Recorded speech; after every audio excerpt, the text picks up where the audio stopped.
Assalamualaikum warahmatullahi wabarakatuh. Apa kabar teman-teman semua? Semoga teman-teman dalam keadaan baik-baik saja tentunya. Semoga teman-teman dilimpahkan rezeki dan diberi kesehatan selalu. Untuk teman-teman jangan lupa like, komen, subscribe, dan tekan tombol loncengnya. Kembali lagi dengan kami, Sultan Prabu, dalam segmen Cerita Mistis Pendakian. Kabur dari penjara suci. Aku ingin bebas, lepas dari tempat dan semua peraturan yang membuatku terbatas. Sekuat tenaga, aku berusaha berlari, menghindari dari kejaran pengurus bagian keamanan yang memergoki aksi kaburku malam ini. Entah ada berapa orang yang sedang mengejarku di belakang. Yang harus kulakukan sekarang hanya secepat mungkin menjauh dari mereka. Sedikit kuseka peluh yang menetes dari balik kerudung pasmina. Meski dengan napas yang tersengal-sengal pun dengan degup jantung yang tak karuan, aku terus berlari meninggalkan bangunan yang sudah kurang lebih 2 pekan kutinggali. Rinjani.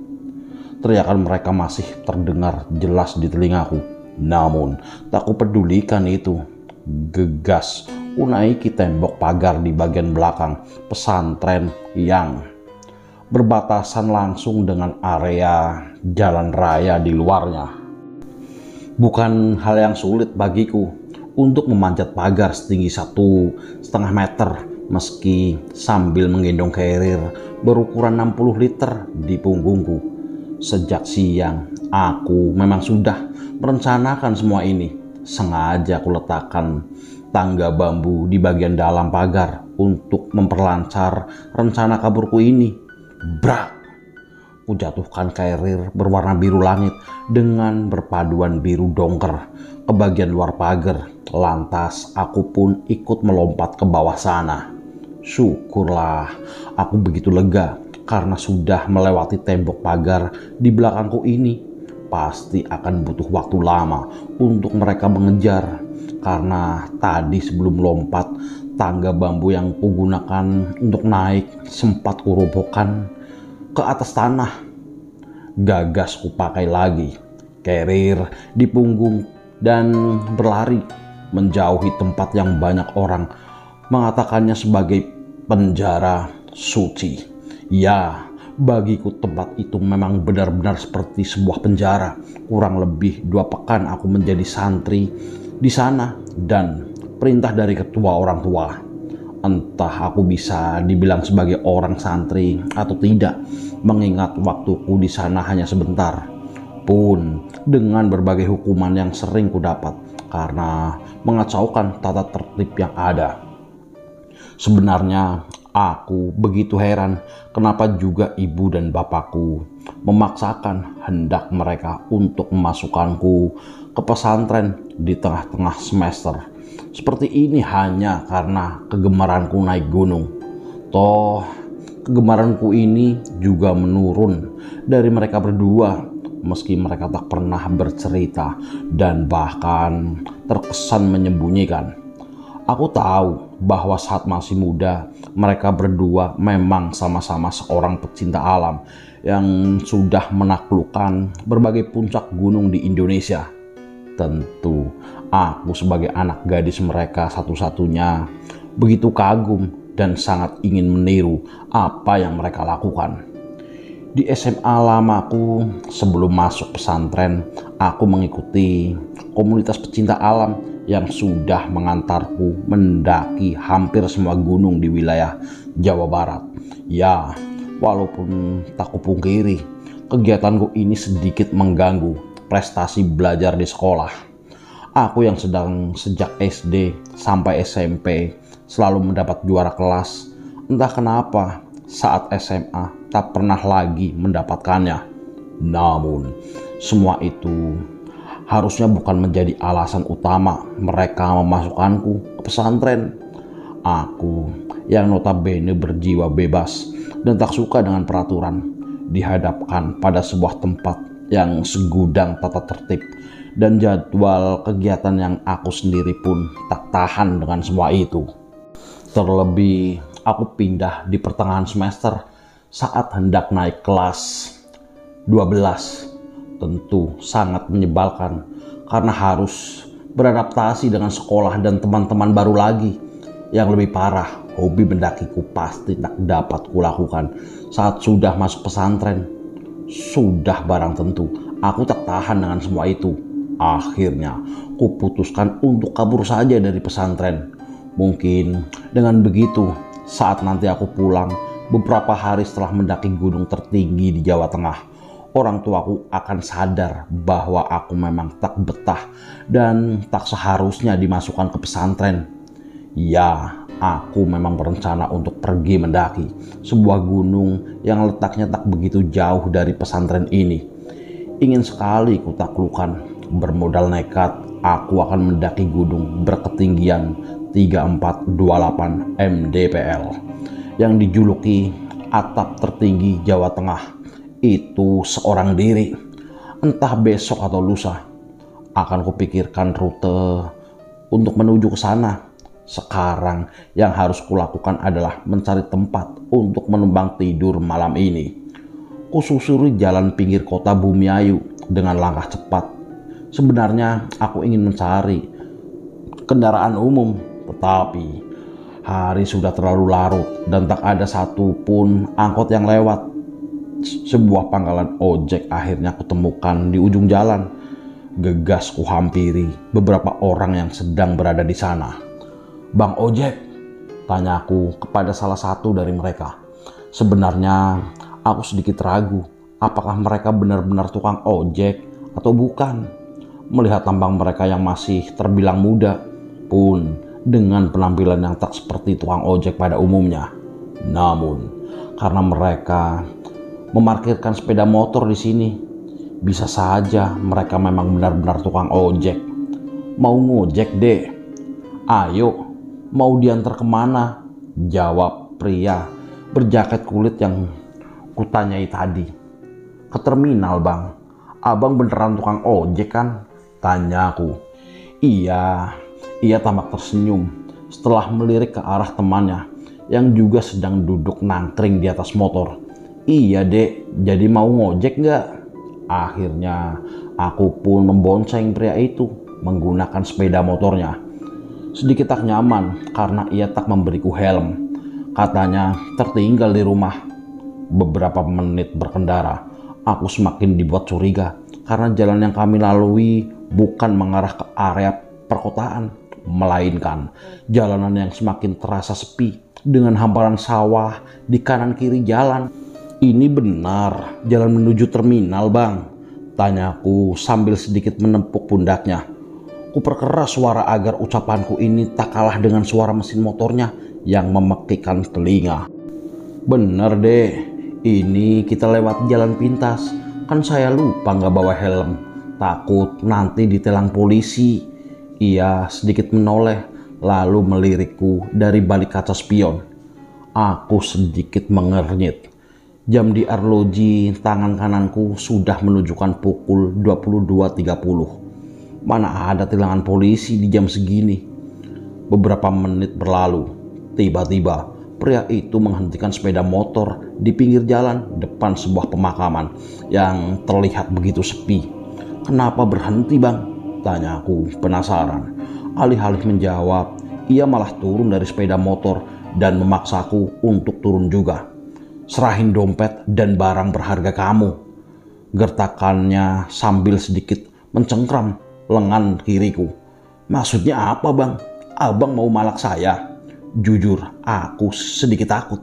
Di tempat seperti ini ada seorang yang hendak memalakku. Sudah tentu tak ada lagi yang akan menolong. Mau melawan pun sepertinya tak bisa. Ia pria dewasa dengan badan tegap dan kekar. Sementara aku hanya gadis SMA yang memiliki postur tak begitu tinggi. Tentu saja aku kalah. "Udah, serahin aja dompet kamu. Apa mau aku ambil sekalian sama tasnya?" Tampak ia tersenyum menyeringai sembari masih mencengkram lenganku. Jangan bang, jangan. Sedikit kuedarkan pandangan. Barangkali ada seorang yang lewat dan bisa aku mintai tolong. Namun jalanan memang nampak begitu sepi. Tak ada satupun kendaraan yang lewat. Mau ngelawan kamu.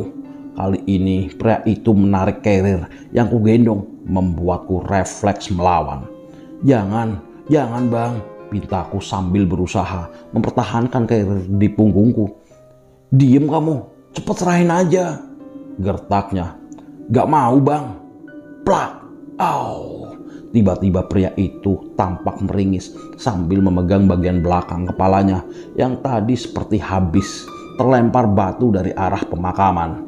Sontak aku dan pria itu saling pandang, lalu menoleh ke arah yang sama. Siapa yang melempar dengan batu di tengah malam seperti ini? Tanya pria berjaket hitam yang sedang berusaha memalaku. Pandangannya beredar mencari arah lemparan yang tadi berasal dari area pemakaman. Sama halnya dengan pria itu, aku pun dibuat bingung sekaligus merinding mengingat tak ada siapapun di sini selain kami berdua. Terbesit pikiran jika si pelempar itu bukanlah manusia, tetapi makhluk astral yang menghuni area pemakaman. Plak! Sebuah batu kembali terlempar tepat mengenai lengan bagian atas pria itu, membuat kedua tangan yang sedari tadi masih berusaha menarik carrier milikku seketika terlepas. Keluar kamu! Jangan beraninya sembunyi-sembunyi! Teriak pria itu sembari menghadap ke arah pemakaman. Dapat ku dengar dengan jelas suaranya yang sedikit gemetar, menandakan bahwa ia memang sama takutnya denganku. Beberapa detik berlalu, tak ada suara apapun dari arah pemakaman, hanya suara jangkrik yang sesekali mengerik, memecah keheningan. Pria itu melangkah mendekati tembok pembatas pemakaman, mungkin hendak mencari tahu siapa yang sudah 2 kali melemparnya. Namun langkahnya terhenti saat terdengar suara gesekan ranting pohon. Serak, serak. Sama halnya dengan pria itu, aku pun sedikit terkesiap. Terbesit pikiran jika suara itu berasal dari makhluk tak kasat mata di dalam sana. Kuedarkan lagi pandangan ke arah dalam pemakaman. Kedua bola mataku tak menemukan apapun. Suasana tampak begitu lengang. Pepohonan dan tanaman kecil pun begitu tenang. Tak ada yang bergerak sama sekali. Tak ada tanda-tanda kehidupan dari arah dalam sana. Pria itu kembali melangkah mendekatiku dan berusaha menarik carrier yang kugendong. Namun tiba-tiba angin berhembus begitu kencang bersamaan dengan suara ranting seperti tadi yang terdengar semakin keras dan cukup lama. Terdengar pula suara seperti seorang sedang memukul-mukul batu dari arah dalam pemakaman. Aku dan pria itu saling pandang. Kedua alisnya berkerut dengan pupil yang menciut menatapku. Pasti apa yang sedang berada di pikirannya sama dengan pikiranku. Tiba-tiba aku dibuat terkesiap saat pria itu berlari menaiki sepeda motor dan lantas melajukannya. Bang, tungguin, aku ikut, teriakku sambil berusaha berlari mengejarnya. Namun sepeda motor pria itu terus melaju tanpa sedikit pun menghiraukanku. Gila, ditinggal sendirian di kuburan kayak gini, umpatku sambil sedikit mengedarkan pandangan ke belakang. Takut ada sesuatu yang nongol atau mengikutiku. Di tengah perasaan takut dan khawatir, tiba-tiba angin berhembus menerpa wajah, membuat bulu kuduk seketika merinding, mengingat aku sekarang hanya seorang diri di tempat ini. Tap, tap, tap. Aku dibuat terperanjat dengan suara langkah kaki yang berasal dari arah dalam area pemakaman. Seketika aku pun menoleh. Tampak di sana muncul seorang pemuda berbaju koko lengkap dengan kain sarung serta sebuah peci di kepala, sedang berjalan mendekatiku. Aku sedikit mengerjap, memastikan apa yang kulihat ini benar-benar nyata atau cuma halusinasi. Namun, pemuda itu memang benar-benar ada. Aku tak salah lihat dan ia kini sudah berada tepat di depanku. "Kamu gak apa-apa?" tanyanya tiba-tiba. Aku menelan saliva kasar, sedikit merinding melihat ia yang tiba-tiba muncul dari tengah pemakaman, lalu berjalan mendekatiku. Apakah ia manusia atau justru roh yang mati penasaran dan menjadi penghuni pemakaman? "Woi, malah bengong," aku tanya. "Kamu gak apa-apa?" tanyanya lagi. Aku gak apa-apa," jawabku gemetar. Sedikit kukerutkan kening melihat wajahnya yang sebenarnya begitu tampan meski di bawah remang-remang lampu perjalanan. Tetapi terkesan horor karena muncul dari arah pemakaman. Kamu manusia atau setan?" tanyaku ragu-ragu. Bukannya menjawab, ia malah terbahak sembari menatap ke arahku. Aku semakin dibuat bingung dengan tingkahnya. Apa iya setan bisa ketawa? "Iya kali, ada setan ganteng begini," sahutnya sambil masih sedikit ketawa. Jadi kamu bukan setan?" tanyaku lagi. "Ya bukanlah." Karena masih belum percaya, aku pun mencubit lengan bagian atasnya yang tertutup baju koko. Aku harus memastikan bahwa ia memang benar-benar manusia dan tak tembus pandang. "Au!" Ia sedikit meringis sembari memegang lengan yang kucubit tadi. "Kenapa malah nyubit?" protesnya. Aku hanya meringis. Mereka merasa tak enak hati dengan perilaku tadi. "Hehehe, maaf ya, cuma mau mastiin aja kamu manusia atau bukan." Emang bener-bener manusia," jawabku sembari menggaruk tengkuk yang sebenarnya tak gatal. Dasar gadis aneh. Kamu ngapain malam-malam keluar pakai carrier gitu? Mana berhenti di depan kuburan gini? Kamu mau dipalak orang tadi kan?" Aku kembali dibuat heran. Pemuda yang sepertinya berusia beberapa tahun tak jauh dari atasku ini tahu bahwa aku sedang menggendong carrier. Padahal tak semua orang tahu sebutan untuk tas gunung itu carrier. Ya, selama ini yang ku tahu hanya anak-anak penggiat alam saja yang tahu nama alat-alat pendakian. "Malah bengong," ujarnya membuatku sedikit terkesiap. Aku keluar dari luar kota. Sebenarnya mau ke terminal. Kirain abang-abang tadi itu tukang ojek.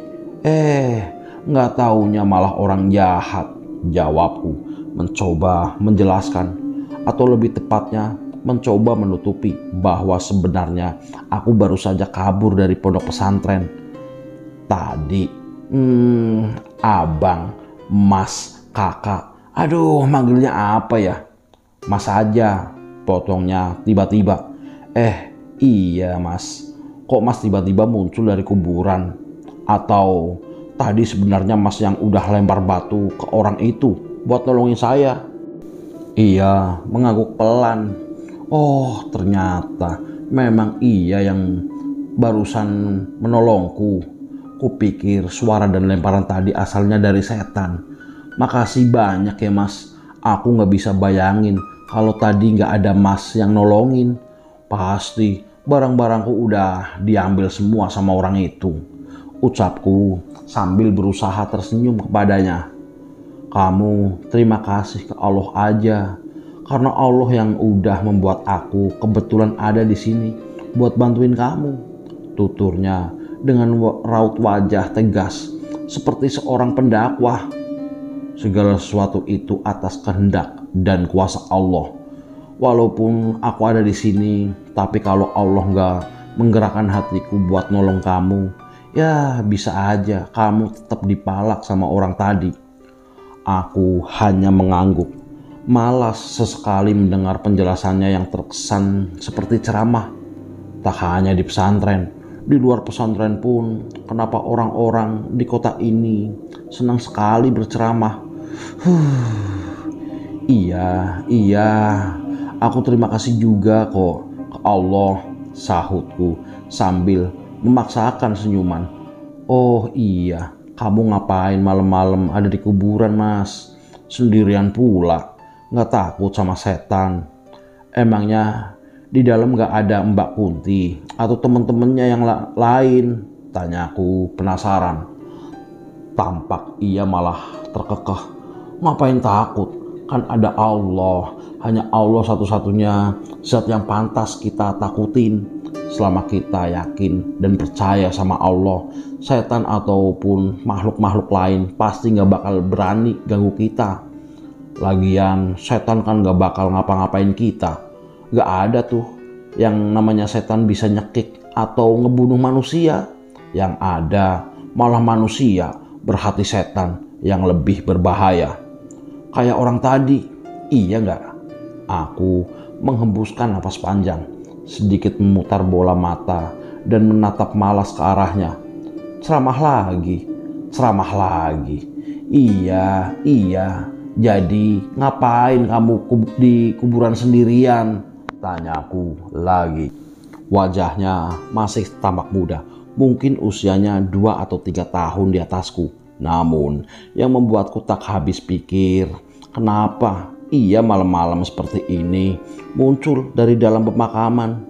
Tak mungkin ia habis mengubur mayat, bukan? Ia hanya seorang diri di sini. Masa iya ngubur mayat sendirian? Aku habis ziarah, ngunjungin para pendahulu yang sudah meninggalkan kita, sekaligus kirim doa dan muhasabah dari kalau kelak kita juga bakal nyusul mereka ke alam kubur. Aku semakin dibuat heran dengan perilakunya. Ziarah kok malam hari, sendirian pula, benar-benar aneh. Namun segera ku tepis rasa kekepoanku ini kepadanya. Kenal juga tidak, kenapa malah tanya hal-hal yang tak begitu penting. Lebih baik sekarang aku berpikir saja bagaimana caranya agar bisa sampai ke terminal untuk beristirahat malam ini. Ngomong-ngomong, kalau mau ke terminal dari sini jauh apa enggak ya, Mas? Terus ada angkot atau bus ke sana apa enggak? Tanyaku, berusaha mengalihkan pembicaraan. Angkot mah nggak lewat sini. Ini jalan desa. Mobil juga jarang lewat. Apalagi jam segini. Aku mengembuskan nafas kasar, sedikit mengerucutkan bibir. Kalau seperti ini, bagaimana aku bisa ke terminal? Masa harus jalan kaki tanpa tahu arah dan tujuan? Iya sih, aku terbiasa jalan kaki saat mendaki gunung. Namun, dengan panduan rute, bukan asal jalan seperti ini. Sebenarnya, aku bisa saja mengambil ponsel dan membuka aplikasi Maps. Namun, ponsel itu kini tersimpan di bagian dalam carrier. Kusembunyikan di dalam kantong sleeping bag yang memang kususun di bagian paling dasar. Aku sengaja menyembunyikan selama di pesantren agar tak sampai diketahui orang lain, apalagi oleh pengurus. Ya, mau bagaimana lagi? Peraturan di pesantren memang melarang semua santri membawa berbagai peralatan elektronik. Jika pengurus pesantren memergokiku membawa ponsel, bukan hal mustahil, mereka akan langsung merampas dan menghancurkan benda pipih kesayanganku itu. Jika aku mengambil ponsel itu sekarang, aku harus mengeluarkan semua barang-barang di dalam carrierku. Tentu tak mungkin kulakukan hal itu sekarang, karena aku sedang berada di depan pemakaman. Berdiri sebentar saja sudah membuat bulu kuduk merinding, apalagi berlama-lama di sini. Ya, kalau pemuda di depanku ini mau menemaniku sebentar untuk membongkar carrier, kalau tidak, tentu aku sudah mati kutu menahan takut. Kamu beneran mau ke terminal? Mau aku antar aja? Tanya pemuda itu tiba-tiba. Sontak aku mengernyit mendengar tawarannya. Antar? Mau pakai apa? Masa harus jalan kaki? Aku bawa motor kok tuh. Seolah-olah tahu apa yang sedang berada di dalam pikiranku. Ia menunjukkan ke arah kendaraan roda 2 yang terparkir di balik pohon depan area pemakaman. Aku sedikit terkesiap. Sejak kapan ada sepeda motor di sana? Sejak tadi aku di sini, tetapi aku sama sekali tak menyadarinya. Gimana? Mau aku antar atau aku tinggal di sini saja sampai ada yang lewat besok pagi? Tanyanya lagi, sembari mengangkat kedua alis hitam yang terukir sempurna. Iya mas, aku mau. Ya kali ini masa cewek cantik kayak aku ditinggal di kuburan sendirian, sahutku. Pemuda itu melangkah mendekati sepeda motornya. Setelah ia menyalakan mesin, aku pun segera naik untuk membonceng di belakang. Tak butuh waktu lama, kami mulai melaju meninggalkan area pemakaman. Hembusan angin sedikit membuatku menggigil. Saat ini aku memang hanya mengenakan kaos panjang dengan celana bahan yang menutupi tubuh. Sama sekali tak memakai jaket. Beruntung masih ada kerudung pasmina yang melindungi bagian leher dan rambut dari udara dingin. Ya, walaupun sebenarnya aku memakai kerudung pun karena terpaksa saat masuk pesantren. Kamu ini mau naik gunung atau gimana? Kenapa pakai carrier gitu? Tanya pemuda itu sembari melirikku dari kaca spion. Aku yang sedang melihat-lihat pemandangan di kanan kiri jalan pun ikut melirik wajahnya yang terpantul dari balik kaca spion. Kepo banget sih mas, sahutku. Ya gak kepo juga sih, cuma curiga aja. Gadis kayak kamu keluyuran malam-malam kayak gini. Kamu masih sekolah kan? Atau jangan-jangan kamu kabur dari rumah ya? Aku menghembuskan nafas panjang. Pemuda di depanku ini sedang menginterogasiku atau bagaimana? Tadi ceramah, sekarang malah bertanya macam-macam. Siapa yang kabur? Enggak kok, elaku sambil memalingkan wajah. Dah, konsen nyetir aja mas, jangan nanya-nanya mulu, ntar nabrak. Aku cuma mau ngingetin aja. Apapun masalah yang sedang kamu hadapi, ingat orang tua di rumah yang mungkin sedang khawatir sama kamu. Kamu boleh saja berpetualang kemanapun, mencari jati diri. Tapi kamu harus tetap ingat rumah, tempat kamu pulang, di mana tempat awal kamu berangkat. Di situ pula tempat kamu harus pulang. Aku hanya bergeming, tak menanggapi ucapannya. Malas sekali mendengar semua ocehannya itu. Tampan sih tampan, tetapi suka berceramah, benar-benar membuat heran. Beberapa menit kemudian kami sampai di terminal. Benar-benar terminal, bukan pemakaman yang seperti yang tadi dia antarkan oleh tukang ojek palsu. Aku bergegas turun dari sepeda motor. Makasih ya mas, udah mau bantuin aku. Aku jadi utang budi gini ke kamu. Aku terakhir makan atau ngopi ya, ucapku sambil menyunggingkan senyum seramah mungkin. Gak usah, aku bantuin kamu gak minta imbalan kok. Kalau emang perbuatan aku ini baik, biar Allah aja yang ngebales, tutur pemuda itu sembari membalas singkat senyumanku. Kamu hati-hati aja di sini, jangan sampai dijahatin orang lagi ya. Aku hanya tersenyum sembari mengangguk. Ya udah, aku duluan. Udah malam soalnya. Assalamualaikum, pamitnya. Waalaikumsalam mas, sekali lagi makasih ya.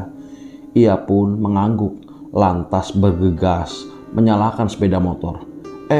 Mas, tunggu, ucapku tiba-tiba sebelum ia sempat melanjutkan sepeda motornya.